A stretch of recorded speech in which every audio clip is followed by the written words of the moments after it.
Mark. I'm Alice, and my student number is 48. I am a junior. And now I'm going to read Helen Fisher, The Brain in Love.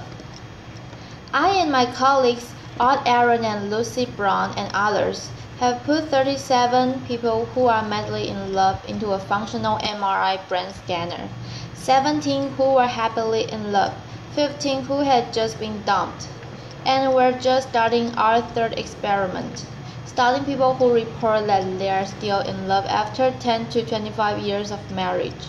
So this is the short story of the research. In the jungles of Guatemala, in Tikal, stands a temple. It was built by the grandest son king of the grandest city-state of the grandest civilization of the Americans, the Mayas. His name was Quetzalcoatl. He stood over 6 feet tall. He lived into his 80s, and he was buried beneath this monument in 720 AD. And Mayan inscriptions proclaim that he was deeply in love with his wife. So he built a temple in her honor, facing his. And every spring and autumn, exactly at the equinox, the sun rises behind his temple and perfectly bathes her temple with his shadow. And as the sun bathes behind her temple in the afternoon, it perfectly bathes his temple with her shadow. After 1300 years, these two lovers still touch and kiss from their tomb. Around the world, people love. They sing for love, they dance for love, they compose poems and stories about love. They tell myths and legends about love. They pine for love, they live for love, they kill for love, and they die for love. As Walt Whitman once said, he said, "Oh, I would stake all for you." Anthropologists have found evidence of romantic love in 170 societies. They've never found a society that did not have it.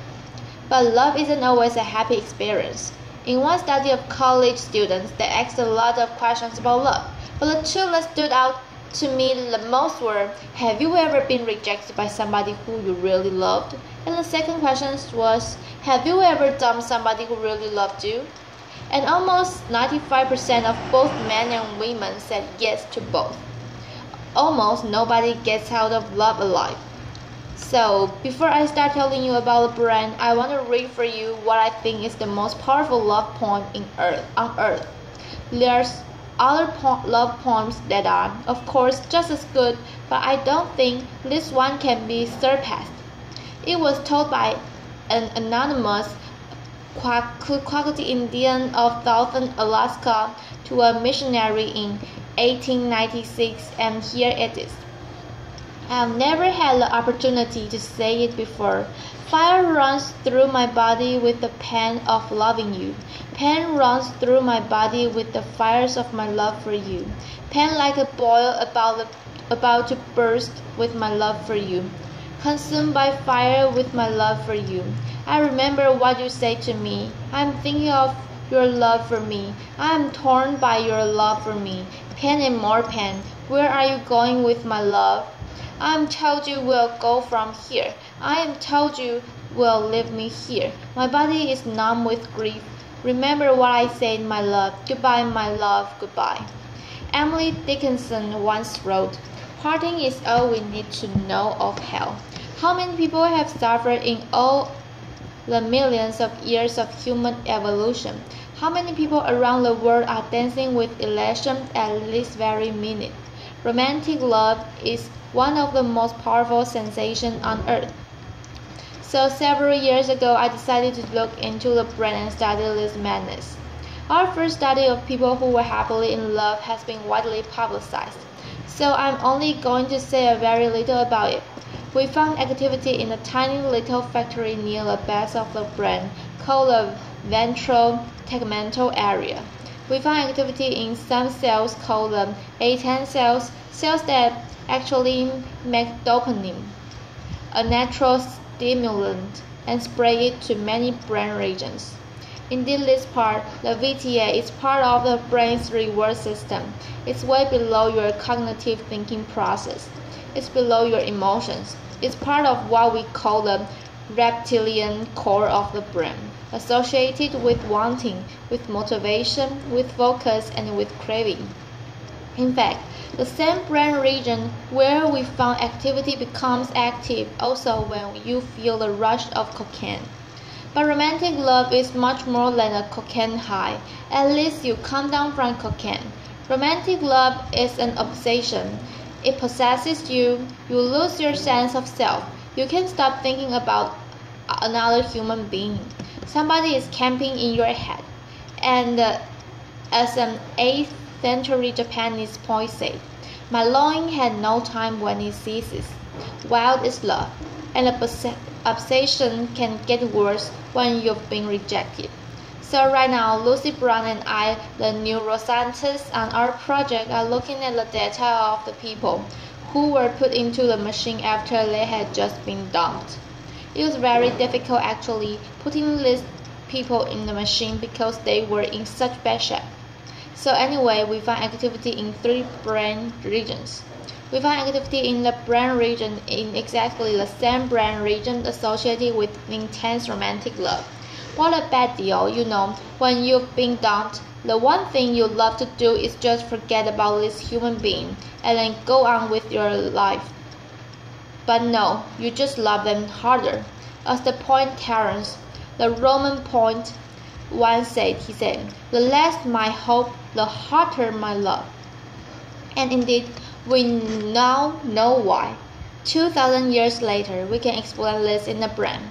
That brain system, the reward system for waiting, for wanting, for motivation, for craving, for focus, becomes more active when you can't get what you want. In this case, life's greatest prize, an appropriate mating partner. We found activity in other brain regions also, in a brain region associated with calculating gains and losses. You are lying there, you are looking at the picture, and you are in the machine, and you are calculating. You know what went wrong. How? What I have lost. As a matter of fact, Lucy and I have a little joke about this. It comes from the David Mamet play, and there's 2 con artists in the play. And the woman is conning the man, and the man looks at the woman and says, "Oh, you are a bad pony. I'm not going to bet on you." And indeed, it's this part of the brain, the core of the nucleus accumbens, actually that is becoming active as you are measuring your gains and losses. It's also the brain region that becomes active when you are willing to take enormous risks for huge gains and huge losses. Last but not least, we found activity in the brain region associated with deep attachment to another individual. No wonder people suffer around the world, and we have so many crimes of passion. When you've been rejected in love, not only are you engulfed with feeling of romantic love, but you're feeling deep attachment to this individual. Moreover, this brain circuit for reward is working, and you are feeling intense energy, intense focus, intense motivation, and the willingness to risk it all to win life's greatest prize. So what have I learned from this experiment that I would like to tell the world? Foremost, I have come to think that romantic love is a drive, a basic mating drive. Not the sex drive. The sex drive gets you out there looking for a whole range of partners. Romantic love enables you to focus your mating energy on just one at a time. Conserve your mating energy and start the mating process with this single individual. I think of all the poetry that I've read about romantic love. What sums it up best is something that is said to by Plato. Over 2,000 years ago, he said the God of love lives in a state of need. It is a need, it is an urge, it is a homeostatic imbalance. Like hunger and thirst, it's almost impossible to stem up. I've also come to believe that romantic love is an addiction, a perfectly wonderful addiction when it's going well, and a perfectly horrible addiction when it's going poorly.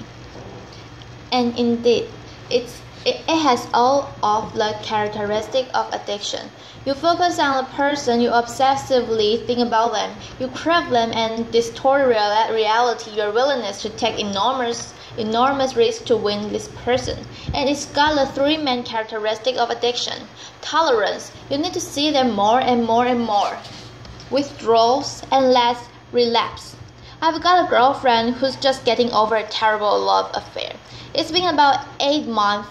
She's beginning to feel better, and she was driving alone in her car the other day, and suddenly she heard a song on the car radio that reminded her of his awfulest man. And she not only did the instant craving come back, but she had to pull over from the side of the road and cry. So one thing I would like the medical community and the legal community and even the college community to see if they can understand that indeed romantic love is one of the most addictive substances on earth. I would also like to tell the world that animals love. There's not an animal on this planet that will copulate with anything that comes along, too old, too young, too scruffy, too stupid, and they won't do it unless you're stuck in a laboratory cage. And you know, if you spend your entire life in a little box, you are not going to be as picky about who you have sex with. But I've looked in 100 species, and everywhere in the wild, animals have favorites. As a matter of fact, ethologists know this. There are over 8 words for what they call animal favoritism. Selective perceptivity, mate choice, female choice, sexual choice, and indeed there are now 3 academic articles in which they've looked at this attraction, which may only last for a second, but it's a definite attraction, and either this same brain region, this reward system, or the chemicals of that reward system are involved. In fact, I think animal attraction can be instant. You can see an elephant instantly go for another elephant. And I think that this is really the origin of what you and I call love at first sight. People have often asked me whether what I know about love has spoiled it for me. And I just simply say, hardly. You can know every single ingredient in a piece of chocolate cake. And then when you sit down and eat that cake, you can still feel the joy. And certainly, I make all the same mistakes that everybody else does too. But it's really deepened my understanding and compassion, really for all human life. As a matter of fact, in New York, I often catch myself looking in baby carriages and feeling a little sorry for the tot. And in fact, sometimes I feel a little sorry for the chicken on my dinner plate. When I think of how intense this brain system is, our newest experiment has been hatched by my colleague, Art Aaron, putting people who are reporting that they are still in love in a long-term relationship into the functional MRI, where we've put 5 people in so far, and indeed we find exactly the same thing. They are not lying. The brain areas associated with intense romantic love still become active 25 years later. There are still many questions to be answered and asked about romantic love.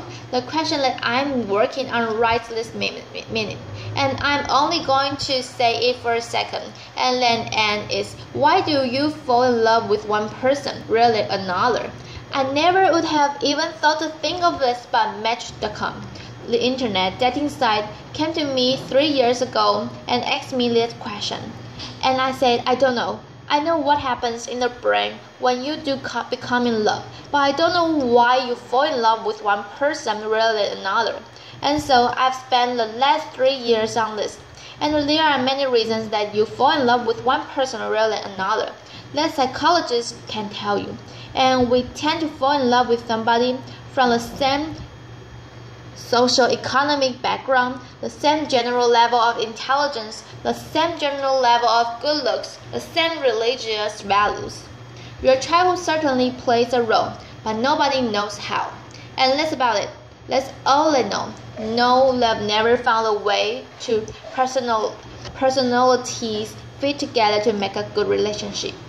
So it began to occur to me that maybe your biology pulls you towards some people rather than another. And I have concocted a questionnaire to see what degree you express dopamine, serotonin, estrogen, and testosterone. I think we've evolved for 4 very bored personality types associated with the ratios of these 4 chemicals in the brain. And on this dating site that I have created called chemistry.com, I ask you first a series of questions to see to what degree you express these chemicals, and I'm watching who chooses who to love. And the 3.7 million people have taken this questionnaire in America. About 600,000 people have taken it in 33 other countries. I'm putting the data together now, and at some point, there will always be magic to love, but I think I will come closer to understanding why it is you can walk into a room and everybody is from your background, your same general level of intelligence, your same general level of good looks, and you don't feel pulled towards all of them. I think that's biology to that. I think we're going to end up in the next few years to understand all kinds of brain mechanisms that pull us to one person rather than another. So I will close with this. These are my older people.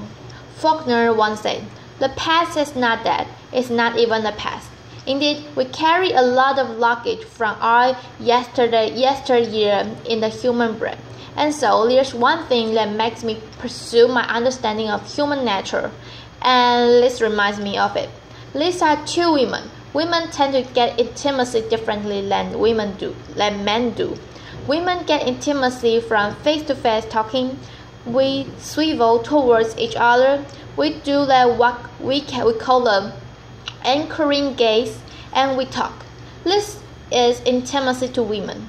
I think it comes from millions of years of holding that baby in front of your face, cajoling it, reprimanding it, educating it with words. Men tend to get intimacy from side-by-side doing. As soon as one guy looks up, the other guy will look away. I think it comes from millions of years of standing behind it, sitting behind the bush, looking straight ahead, trying to hit that buffalo on the head with a rock. I think for millions of years, men face their enemies. They sat side by side with friends. So my final statement is, love is in us. It's deeply embedded in the brain. Our challenge is to understand each other. Thank you.